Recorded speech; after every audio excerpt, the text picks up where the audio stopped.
મંગલમૂર્તિ મહાપ્રભુ શ્રી સહજાનંદ સુખરૂપ ભક્તિ ધર્મ સુત શ્રી હરિ સમરું સદાયનુપ.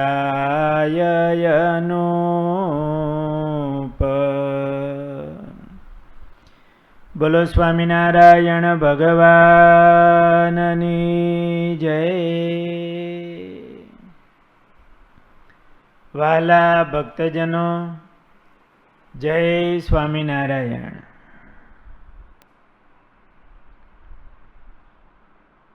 શ્રીજી મહારાજ ગઢપુરમાં વિરાજમાન હતા. ચોમાસાનો સમય હતો. સારો વરસાદ વરસ્યો. ઘેલા નદીમાં પાણીનું પૂર આવ્યું હતું. પાર્ષદવર્ય રતનજી બાપુએ મહારાજને સમાચાર આપ્યા, મહારાજ ઘેલામાં પૂર આવ્યું છે. એટલે મહારાજ કહે, ચાલો આપણે પૂર જોવા જઈએ. વરસાદ વરસી રહ્યો હોય, થોડો ઉઘાડ થયો હોય, નદીમાં પાણી આવ્યું હોય, હવામાન એકદમ નિર્મળ થયું હોય. મહારાજે કીધું, ચાલો આપણે પૂર જોવા જઈએ.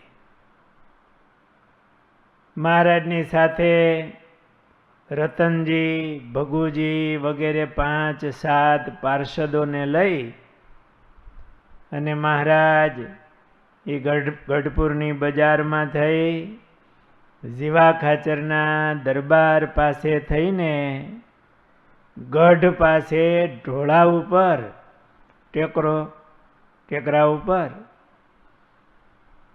પધાર્યા. પાર્ષદોએ મહારાજને ધાબળી પાથરી આપી. મહારાજ ધાબળી ઉપર બિરાજમાન થયા. થોડો પાણીનો ક્યારેક છાંટા આવતા હોય વરસાદના, એટલે મહારાજે એક કાળો ધાબળો ઓઢ્યો. આ સમયે ઘેલા નદીમાં પૂર ચડતું હતું. ઉપરવાસ વરસાદ સારો હશે. એ સમયે ખળખળિયાથી આમ થોડે નીચે એક બેકડું, નદીમાં મોટો ઊંચો પથ્થર, એની ઉપર એક છોકરો બેઠો હતો. પણ પૂર અચાનક આવી ગયો એટલે ફરતો પાણીનો પ્રવાહ આવી ગયો. છોકરાથી ઉતરાય એવું રહ્યું નહીં આ કાંઠે આવવાનું. એટલે માંડ્યો હાથ પાડવા કે મને ઉતારો, મને અહીંથી પાણી બહાર કાઢો, મને કોઈ ઉતારો એમ. ત્યાં તો એનો બાપ આવી ગયો. સમાચાર કોઈ આપી દીધા હોય તુરત, એનો દીકરો. હવે એના બાપથી પણ હિંમત આલે એવું નહીં. પાણી વધવામાં હતું, બે કાંઠે આમ પાણી આવી ગયું હતું. મહારાજ બેઠા હતા, મહારાજની બાજુમાં પાર્ષદો હતા. એટલે હમણાં બાપે મહારાજ પાસે આવી મહારાજને પગે લાગીને કીધું, મહારાજ મારો દીકરો ઓલા બેકડા ઉપર રહી ગયો છે. આ પૂર આવી ગયું છે, પાણી ચારે તરફ આમ ફરી વળ્યું છે. મહારાજ માટે દયા કરીને તે છોકરાને ઉતરાવી આપો મહારાજ. તો બહુ સારું મહારાજ. એટલે મહારાજે પાર્ષદ રતનજીને કીધું, ને રતનજીને મોકલા કે પાણીમાં પડીને એ છોકરાને લઈ આવો. રતનજી બાપુ તો સુરવીર, મહારાજની આજ્ઞા થઈ એટલે પાણીમાં પડી બેકડે ગયા. વચ્ચે નદી વચ્ચે પથ્થર હતો મોટો, ત્યાં જઈ છોકરાને ખંભે બેહારી અને રતનજી બાપુ એમને સામે કાંઠે લઈ આવ્યા. ત્યાં તો પાણી પણ આવી ગયો, બેકડું દેખાતું બંધ થઈ ગયું.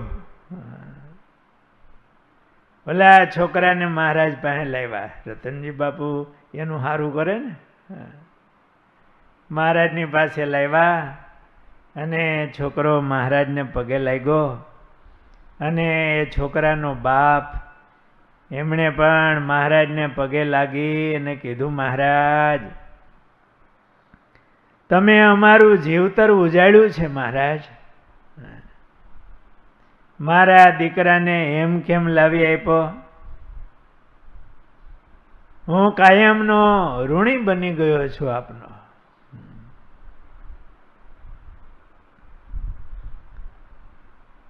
પગે લાગી અને ગયો છે.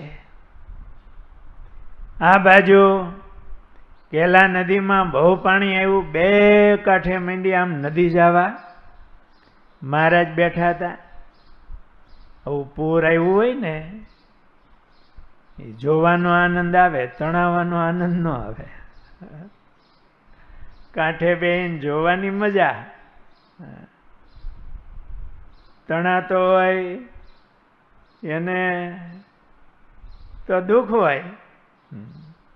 આપણે શ્રી વાસુદેવ અષ્ટક બોલીએ ને એમાં પણ આવે જોવાની મજા, દ્રષ્ટા થવું એવું.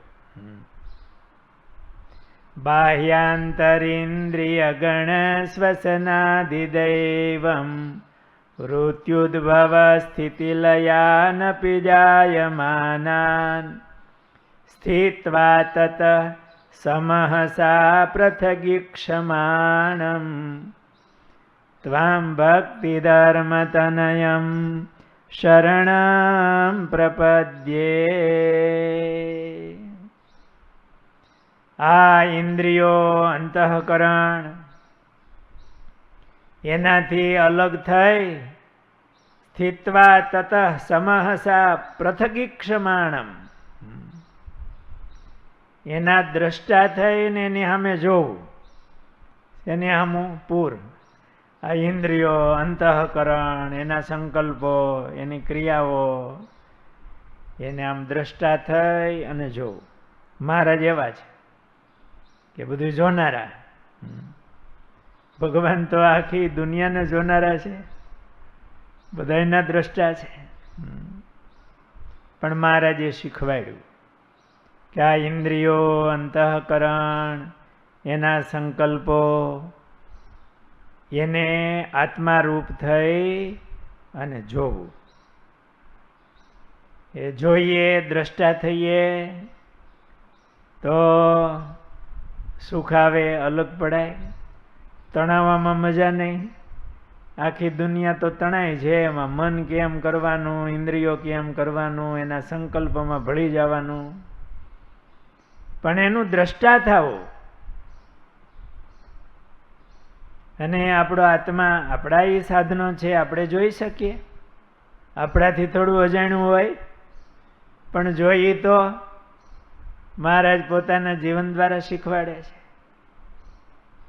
અહીંયા તો મહારાજ મનુષ્ય લીલા કરતા એ ઘેલાના કાંઠે ગઢ પાસે ઊંચી ટેકરી ઉપર પાર્ષદોએ ધાબળી પાથરી આપી છે, એની ઉપર મહારાજ બેઠા છે અને આમ પૂર જોતા હતા. બે કાંઠે પૂર આવ્યું હતું. આપણે તો આ મહારાજનું દર્શન કરવાનું છે. કોઈ સરસ મજાનું પ્રકૃતિનું દ્રશ્ય હોય એમાં ઘણીવાર મહારાજની મૂર્તિ સેટિંગ કરી હોય. અટાણે તો એવા દ્રશ્ય બહુ આવે અને એમાં મહારાજને નદી કિનારે બેસાડી દે એટલે હિમાલય હોય, ગંગા જેવી નદી હોય કે બીજા દ્રશ્યો હોય એમાં પછી મહારાજની મૂર્તિ બેહારે અને આમ સરસ કુદરતી દ્રશ્ય વચ્ચે એના સ્રષ્ટા એવા ભગવાન એના દર્શન થતા હોય. અને અહીંયા તો કેવું આ ચરિત્ર છે. મહારાજ એ નદી ઘેલા નદીને કાંઠે ઊંચા ટેકરા ઉપર પાર્ષદોએ ધાબળી પાથરી છે. મહારાજ બેઠા છે, ભેગા પાર્ષદો છે. કેલા નદીમાં બે કાંઠે આમ પાણી હેલું જાય છે.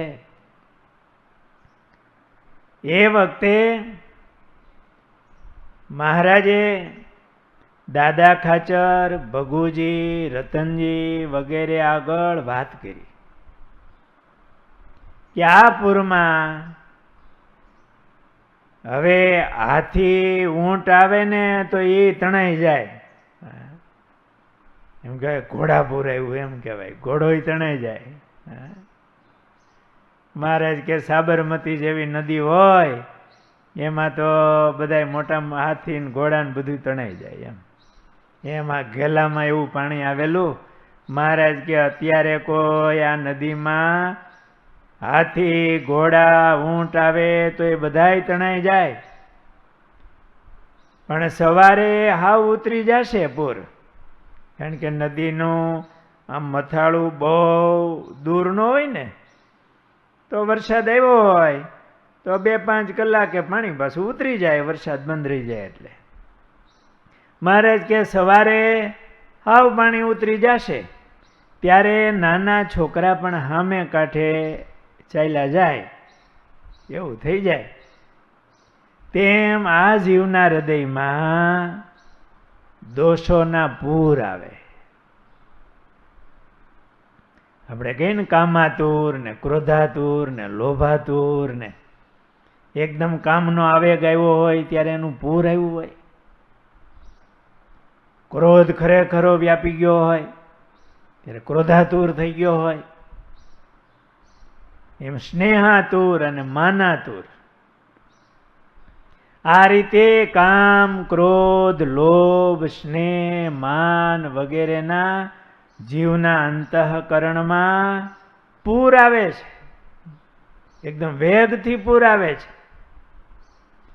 આ દોષોનું પૂર આવે તે સમયે મોટા મોટા ઋષિમુનિઓ અને આપણા શાસ્ત્રોમાં બધા ઇતિહાસો લખ્યા છે. એ મોટા મોટા પણ તણાઈ જાય. જ્યારે પૂર આવ્યા હોય ત્યારે. આવા દોષરૂપી પૂરને ટાળવા માટે એક આત્મનિષ્ઠા અને બીજું ભગવાનના મહાત્મ્યનું બળ, એ બે જે દ્રઢ કરીને રાખે તેના અંતરમાંથી દોષોના પૂર ટળી જાય છે. મહારાજે લગભગ અમદાવાદના બીજા વચનામૃતમાં કીધું છે કે આ સાબરમતી જેવી નદી એમાં આવે તો બધાને તાણીને નાખી દે એવો વેગ હોય. પણ ઉપસમ અવસ્થા જેને હોય 3 ગુણ 3 અવસ્થાથી પર પોતાના આત્માને બ્રહ્મરૂપ માનીને ભગવાનની ભક્તિ કરતો હોય તેને ઉપસમ સ્થિતિ આવે. પણ મહારાજ એવી સ્થિતિ તો બહુ કઠણ. બીજો કાંઈ ઉપાય ખરો? મહારાજ કે ભગવાનનો મહિમા સમજી અને ભગવાનની નવદા ભક્તિ એનો વેગ જેના હૃદયમાં હોય ને તો એને પણ દોષ નડી ન શકે એવો ભગવાનની ભક્તિનો વેગ આવે. નવદા ભક્તિનો ભગવાનનો મહિમા સમજીને તો એવી સ્થિતિ આવે. મહારાજ કે ભગવાનના મહાત્મ્યનું બળ, આત્મનિષ્ઠા એ દ્રઢ કરીને રાખે તેના અંતરમાંથી દોષોના પૂર ટળી જાય છે. એવી મહારાજે ત્યાં બેઠા બેઠા ગેલા કાંઠે બેઠા બેઠા વાતો કરી. ત્યારે આ રતનજી બાપુ અને ભગુજી, દાદા ખાચર વગેરે પાળાઓ બેઠા હતા. એટલી વાત કરી ત્યાં તો વરસાદના છાંટા વધારે આવવા લાગ્યા. વાદળું આવ્યું છે, મીંડા છાંટા આવવા. ત્યારે મહારાજ કે હવે ચાલો, હવે આ પૂર આવશે, હવે વરસાદ આવશે. મહારાજ ચાલ્યા, દરબારમાં આવ્યા. મહારાજના વસ્ત્ર ભીના થઈ ગયા હતા. આ ચરિત્ર બહુ સરસ છે. મહારાજના કેવા દર્શન કરાવે છે.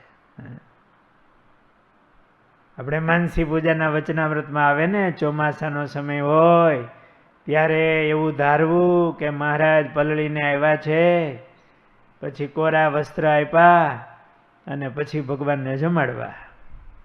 ભૂખે લાગી હોય પલળે ત્યારે. મહારાજના વસ્ત્ર ભીના થયા હતા એટલે વસ્ત્ર બદલાવીને કોરા શ્વેત વસ્ત્ર મહારાજે ધારણ કર્યા અને વાસુદેવ નારાયણને ઓરડે ઢોલિયા ઉપર મહારાજ બિરાજમાન થયા. પછી આરતી ગોળી થઈ, ત્યાં બ્રહ્મચારી થાળ લાવ્યા એટલે મહારાજ જમવા બેઠા. તે ખીચડી ને કઢી જેમાં, પછી દૂધ પૂરી જમી ચડું કરી અને મહારાજે મુખવાસ લીધો. પછી પ્રસાદીનો થાળ કોને આપ્યો છે? કોને આપ્યો? મહારાજ બહુ દયાળુ. મહારાજની આજ્ઞાથી રતનજી બાપુ ઓલા છોકરાને ખંભે બેહારીને લઈ આવ્યા. એટલે મહારાજે થાળની પ્રસાદી રતનજી બાપુને અને દાદા ખાચરને આપી. ને પછી મહારાજ અક્ષર ઓરડીએ પોઢવા મહારાજ પધાર્યા. આ રતનજી બાપુ મહારાજના વચનમાં ટૂંક ટૂંક થઈ જાય એવા હતા. મહારાજની મરજી જાણનારા અને મહારાજના વચને આમ તન કરી નાખે રે ચૂરે ચૂરા, એવું કાલે આપણે કીર્તનમાં બોલ્યા હતા ને. એવા રતનજી બાપુ મહારાજમાં હેતવાળા સુરવીર હતા અને મહારાજને ખૂબ રાજી કરતા. સહજાનંદ સ્વામી મહારાજની જય.